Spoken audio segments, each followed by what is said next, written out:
Thank you, and we are still here in Harlem, USA with John Burnett. We were fortunate to be visited by a friend of John. John, who's your invite down here today? Heather Tarrant. Heather, how are you? I'm wonderful. It's a beautiful day. Thank you. John invited you down here. Do you know why? Yes, because he's been very supportive of my campaign and letting me learn about how to talk about the issues, and I'm thrilled to be here today. You have a campaign going in New York right now. I do, yes. What is that? I'm running for New York State Assembly for the 70th Assembly District, 70th AD, right here in central Harlem. Yeah, the seat's open this year. And I noticed John doesn't do anything without a purpose. John, why did you ask this lady down here today? Well, to the surprise of many, and if you can't tell, Heather's a white woman, and she's a Republican, and she lives in Harlem. So I think to many, she would be understood as an anomaly. So I wanted to bring her down to say, as an example, that Republicans have to compete any and everywhere. So I think that she would, during her campaign, she's been reaching out and really bringing the message of Republican values to a place like Harlem. So I think, with Trump's outreach and other Republicans' outreach, I think this is a good point in time in history that we can use to continue the outreach during election time and throughout the entire process. Is there anything in particular you'd like to ask her? I'd like to know, so Heather, how has your experience being a white woman, a Republican, living in Harlem, been in terms of your run for New York State Assembly? In terms of my run, or in terms of even being here, I mean, a white woman in Harlem for the last almost 20 years now, it's been a privilege to see this. I mean, this is the best spot on the planet. It's the center of the universe, and to see the world from this perspective is a privilege, and I've really loved it. And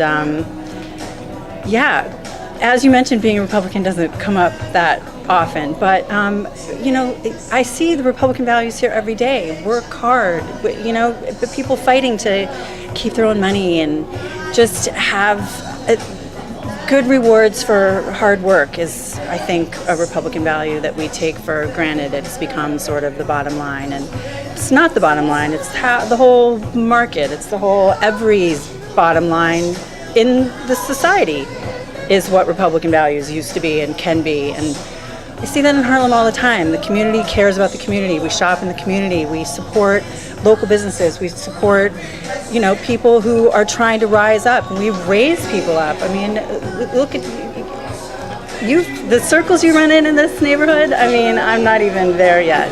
So you're saying political competition is good for not just Harlem, but our entire society when we have contested bids for leadership.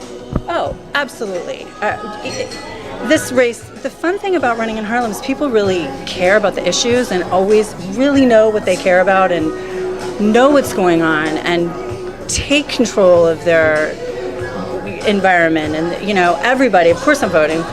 Like everybody doesn't take my card, but the support, the enthusiasm, they say thank you. When I give them my card, they say thank you, like thank you for running. They all use my name. It's really fun. Well, have you experienced any bumps and bruises along the way? Always. Yeah, sure. I went to the African American Day Parade. I saw you at the breakfast. Beautiful event, really fun day. Some kids in my block, they just started practicing in the playground for the barbecue reunion we have every year, dancing. And this year, after like 3 years, they were in the parade. So that was really fun, watching everyone go by. But I was handing out my cards, taking advantage. Right. One woman, very politely though, no bumps and bruises, handed it back to me. She saw the Republican in the top corner. She said, anyone who put that word by their name, I can't support. And I said, well, the Democrats didn't give you a choice, so you could at least consider. But she was not even taking. So with that said, there's been this huge war against school choice. And, as a Republican, I know that you support school choice. I think that is a topic of discussion that Republicans can really continue to own, I should say, and really bring that message to the urban community. Have you done that? I believe I have. That's school choice is almost the first reason I'm running, and there's a couple of first reasons. Everything's so important, but school choice, I raised my daughter here. She was 2 when we moved in. She was like this tiny little thing. I pushed her up the hill, and now she's at college, 19 years old. So, and her education was, I mean, outstanding. New York City public schools the whole time, but we were lucky enough that she was in the district the year before they made it so that they couldn't move around districts. And she was educated her whole school career, besides kindergarten, in the next school district. So what's your position on school choice? It's the best thing for our children. The parents have to be able to choose the best school. This is the benefits of being in New York City, is that we get the value of the entire city. If the best middle school for your child is a music school in Brooklyn, then that's where your child should go to school, even if you live in Harlem. I mean, that's why we're all one big city. Let me ask you one obvious question, since the national elections are coming. You are a female. Hillary Clinton, I'm told, thinks that you should vote for her because you're a female. I could be wrong, but I've heard this in some quarters. If that were true, what do you think of that? I think that's probably something I've heard also. I certainly, if you're going to vote for Hillary because she's a female, you're not doing it because you're a female or because you're a male.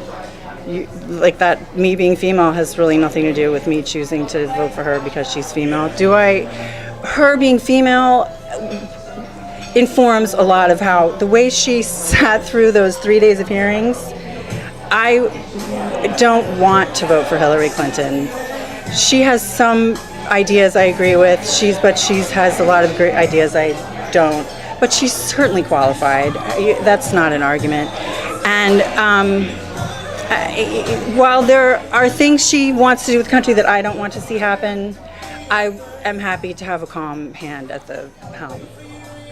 Is there anything you'd like to leave us with? One last thought? Just that Harlem is the best place on earth, and we should really appreciate taking control of our own destiny, and I think the Republican Party right now has a huge opportunity to do that, and I would love to see more people in Harlem take advantage of that position right now and register a Republican and start to really get involved at every level. That's great. Thank you, Heather Terrence and John Burnett. We are coming to you from 2 blocks away from the Apollo Theater. We're at the Corner Social in the middle of Harlem, right on Malcolm X Boulevard. We thank our guests for stopping in and visiting with us. I'm Daniel McCaughan for Fox News Radio, 1180 WFYL, your Fox affiliate for the greater Valley Forge and greater Philadelphia, New York area. Thank you to our sponsors, Trip Tonight, for making this possible.